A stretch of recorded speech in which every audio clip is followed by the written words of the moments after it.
যে আমি আমার সব কাজকর্ম যেন ইসলামের বিধিবিধান অনুযায়ী। আমরা প্রত্যেকেই সমাজের অংশ, তাই সমাজ পরিবর্তনের আগে আমাদের নিজেদের পরিবর্তন করতে হবে। এই বক্তব্যের মাধ্যমে হেফাজতে ইসলাম বাংলাদেশের নায়েবে আমির মুফতি মোবারকুল্লাহ সমাজ সংস্কারের গুরুত্ব তুলে ধরেন। বিজয়নগর প্রতিনিধি মোহাম্মদ শামীম মিয়ার প্রতিবেদনে থাকছে বিস্তারিত।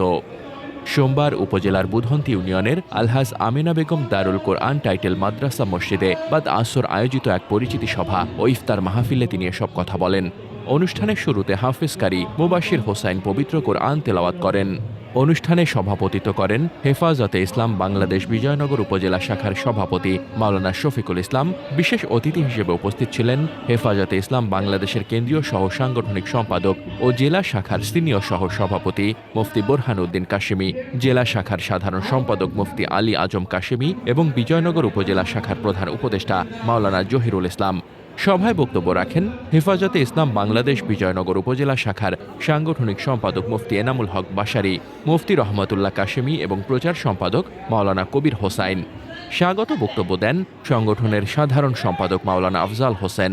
বক্তারা হেফাজতে ইসলাম বাংলাদেশের নেতাকর্মীদের বিরুদ্ধে দায়ের করা সকল মিথ্যা মামলা প্রত্যাহারের দাবি জানান।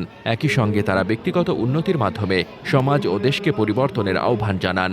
সমাজ ও দেশের পরিবর্তনের জন্য ব্যক্তি পরিবর্তনের প্রয়োজনীয়তা তুলে ধরে বক্তারা বলেন, আগে নিজের নৈতিকতা ও মূল্যবোধ গড়ে তুলতে হবে, তারপর পরিবার, সমাজ এবং দেশকে পরিবর্তনের জন্য কাজ করতে হবে। মোহাম্মদ শামীম রেজা, দৈনিক খোলা চোখ। আপনার স্বপ্নের যাত্রা হোক ফ্লাই ইনফিনিটির সাথে।